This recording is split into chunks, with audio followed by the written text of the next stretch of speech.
Entonces el problema no es que hayan fabricado un becerro de oro. Ese no es el problema. Eso era parte hasta de la cultura, del arte que podían tener.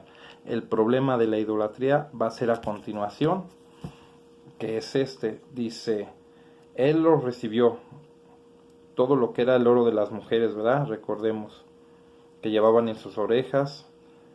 Dice así, él lo recibió y fabricó un ternero de metal batido. Hasta aquí no ha pasado nada. Entonces exclamaron, Israel, he aquí tu Dios que te ha sacado de Egipto. Palabra de Dios, te alabamos, Señor. Éxodo 32, ¿vale?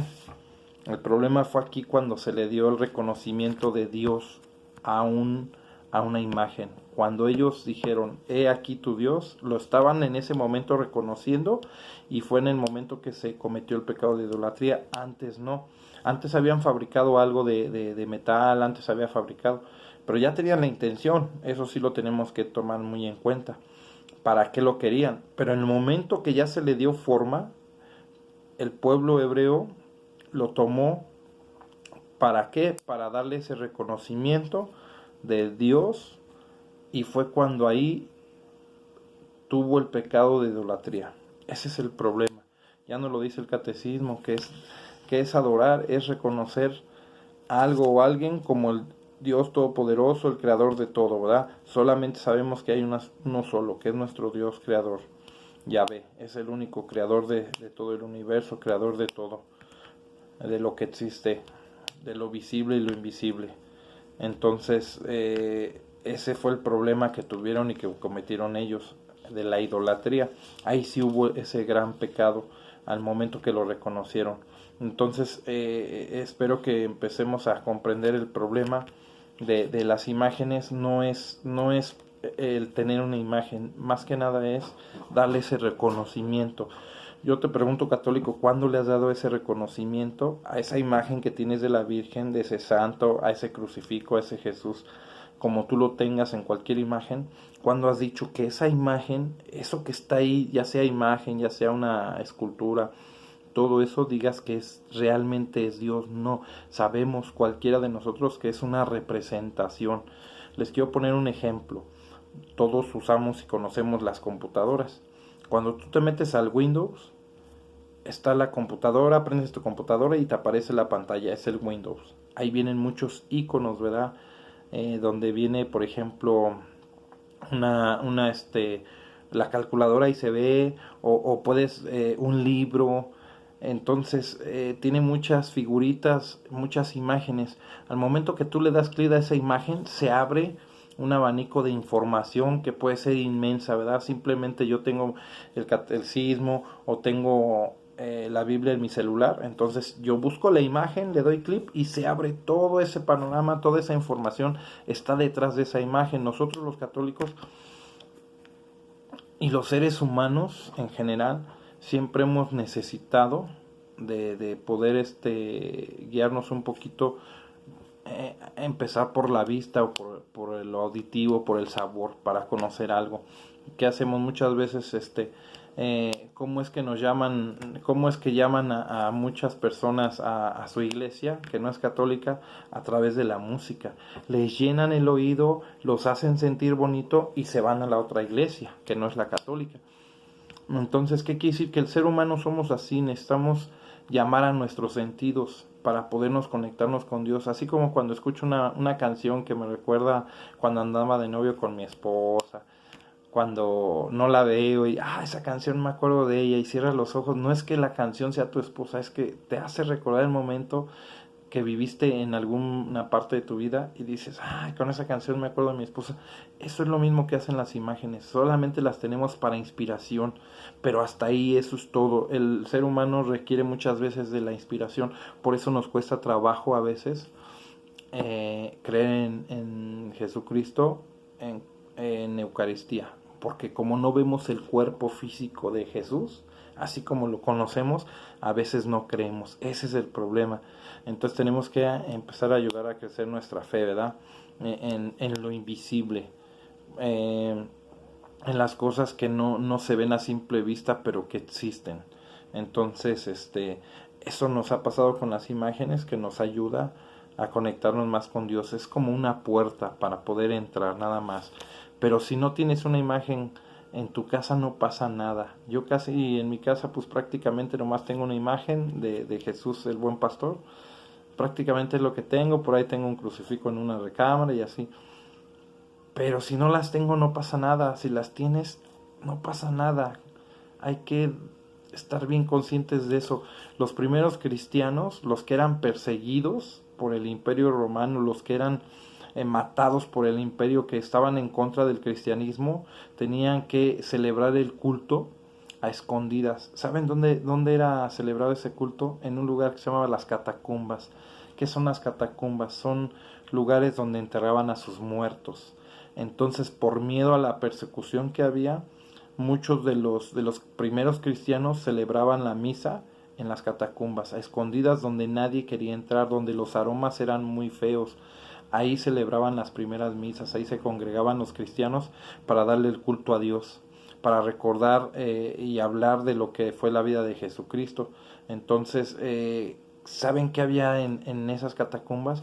Me voy a permitir leerles un poquito. Dice: las primeras comunidades cristianas representaban al Salvador del mundo con imágenes del buen pastor. Más adelante aparecen las del Cordero Pascual y otros íconos representando la vida de Cristo y a la Santísima Virgen y a los santos.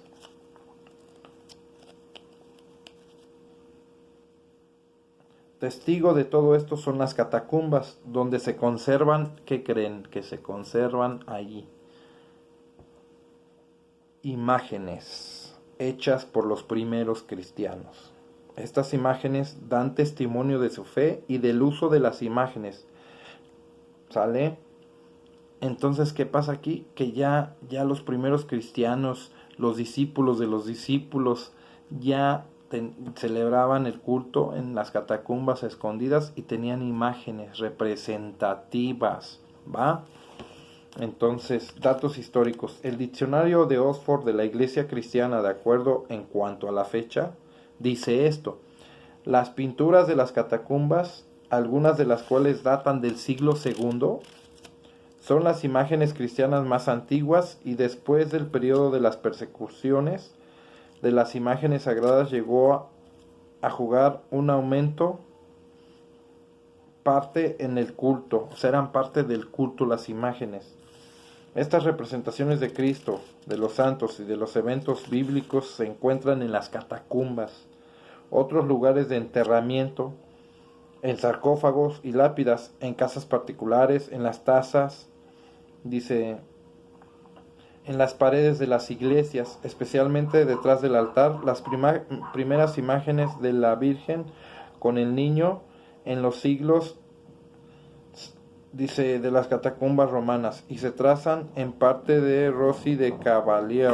Bueno, entonces empezaron a aparecer esas imágenes, las descubrieron. Las catacumbas son la cuna de todo arte cristiano.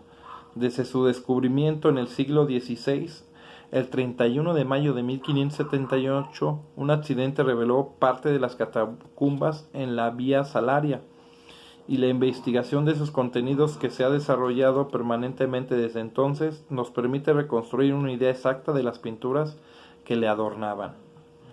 ¿Sale? La idea de la Iglesia de los primeros siglos era de algún modo prejuiciosa contra las pinturas y las estatuas. Es la más imposible ficción, ¿va?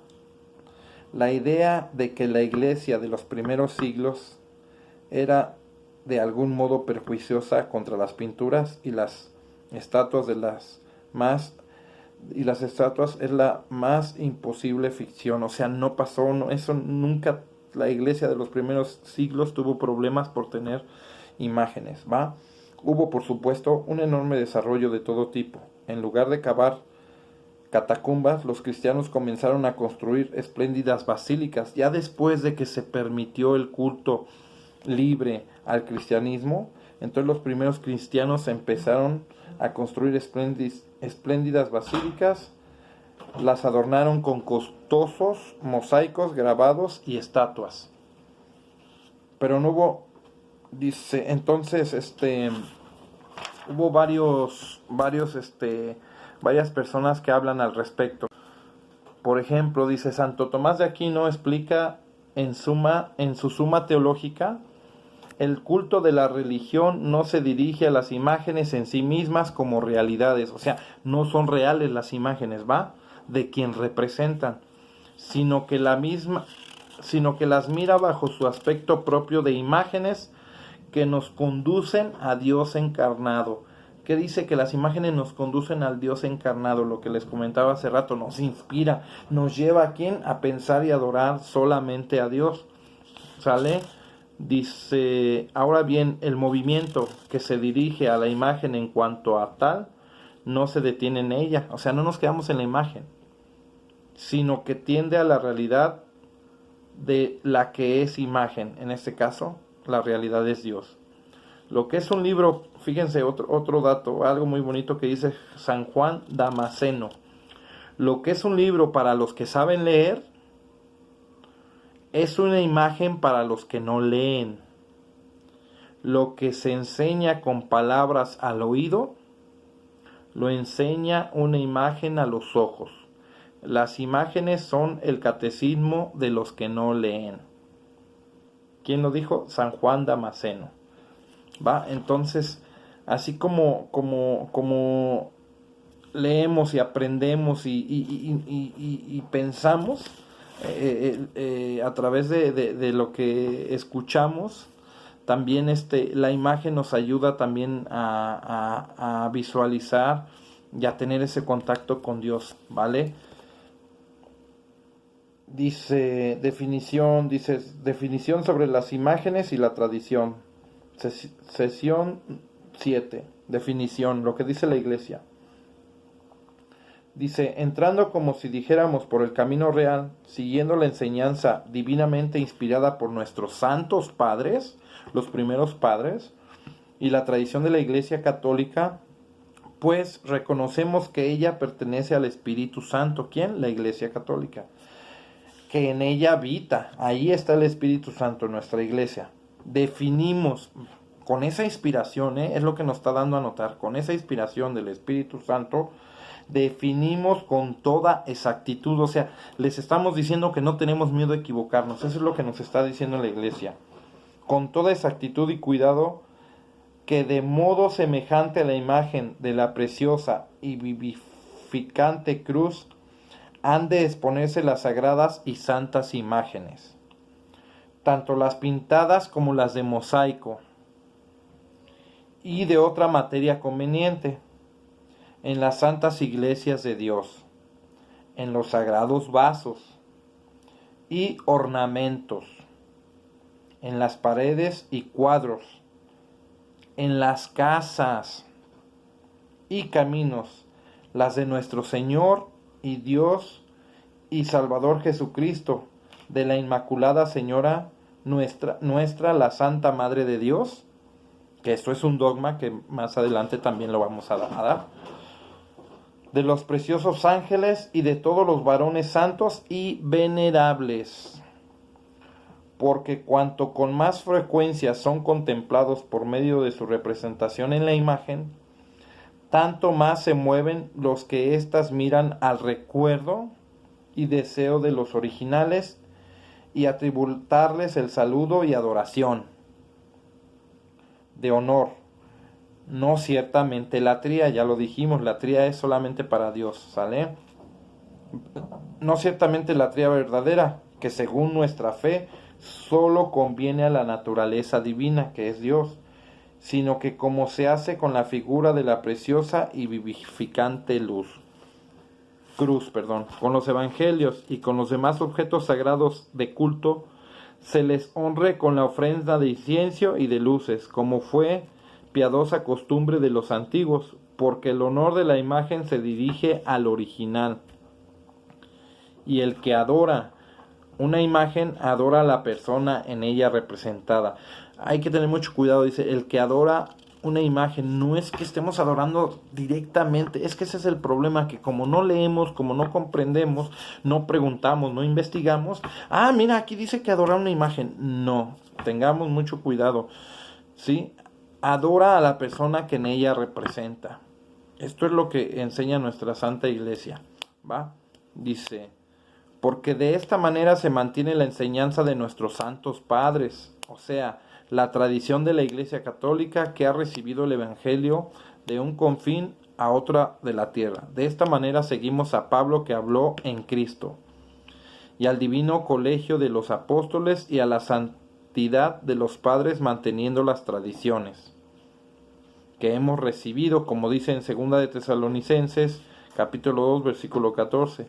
De esta manera cantamos proféticamente a la iglesia los signos de victoria. Alégrate, soberana, hija de Sión, da pregones, hija de Jerusalén. Recréate y regocíjate de todo tu corazón.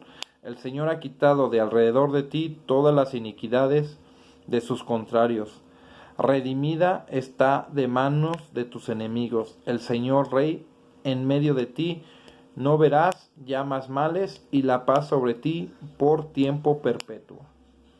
Así pues, quienes se atrevan a pensar o enseñar de otra manera, o bien a desechar siguiendo a los sacrilegios herejes las tradiciones de la Iglesia, e inventar novedades, o rechazar alguna de las cosas consagradas a la Iglesia, el Evangelio, o la figura de la cruz, o la pintura de una imagen, o una santa reliquia de un mártir, o bien excogitar torcida y astutamente con miras a transformar algo de las legítimas tradiciones de la Iglesia Católica, a emplear además en usos profanos los sagrados vasos o los santos monasterios, si son obispos o clérigos, ordenados que sean depuestos, si monjes o laicos que sean separados de la comunión.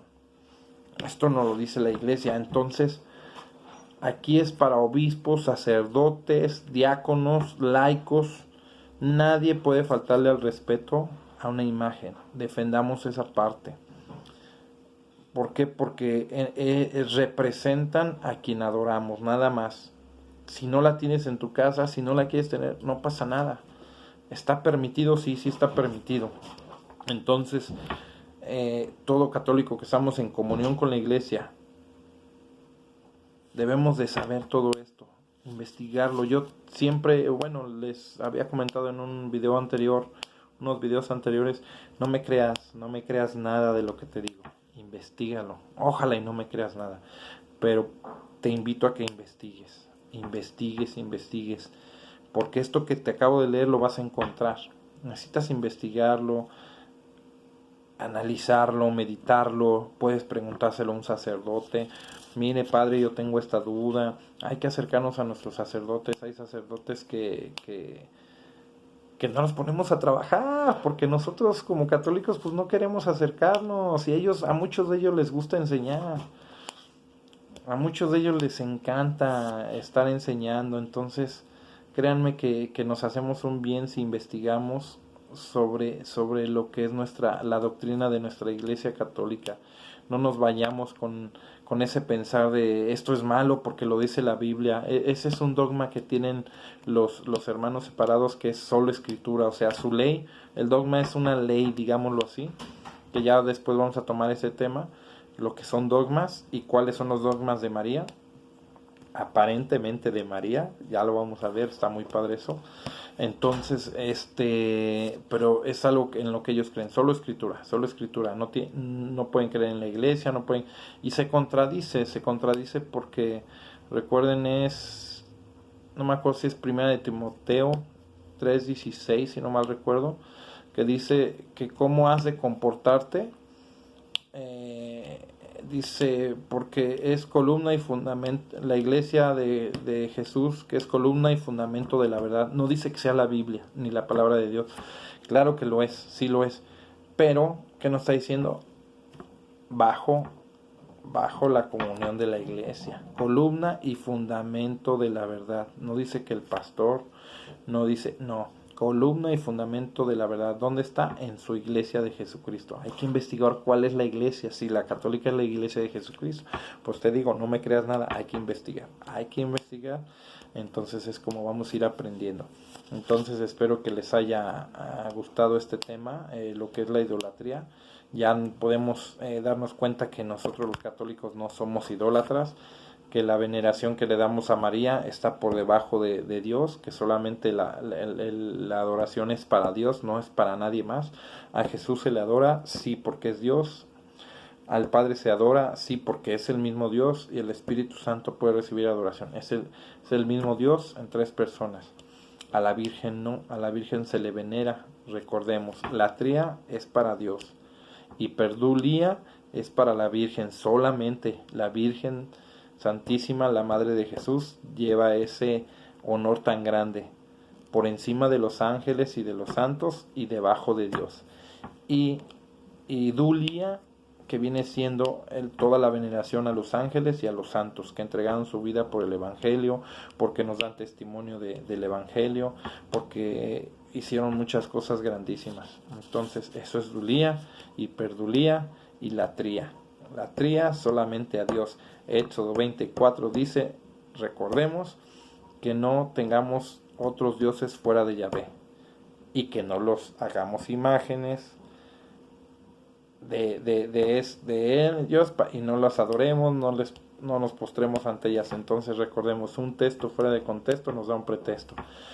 Te citan una cita bíblica, te dicen que eso está mal, y mira, aquí está escrito en tu Biblia, porque te pueden decir, mira, está en tu Biblia, para que veas, saca tu Biblia, y te confunden porque dices, caray, sí es cierto, viene en la Biblia.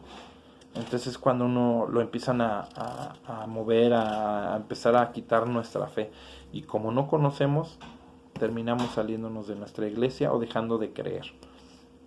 ¿Sale? Entonces pues les agradezco el tiempo que se dieron para estar viendo este estudio de lo que es la idolatría. Si es que los católicos somos idólatras, ya vimos, no somos idólatras. Hay que ver en qué idioma se escribió el Antiguo Testamento, que fue en hebreo, y las palabras que tenemos de imágenes. Ya vimos que hay 2 palabras o 3 que no tienen nada que ver con lo que nosotros hacemos el día de hoy, ¿verdad? Entonces pues muchas gracias, Dios los bendiga, y ahí estaremos subiendo otro videito. Gracias.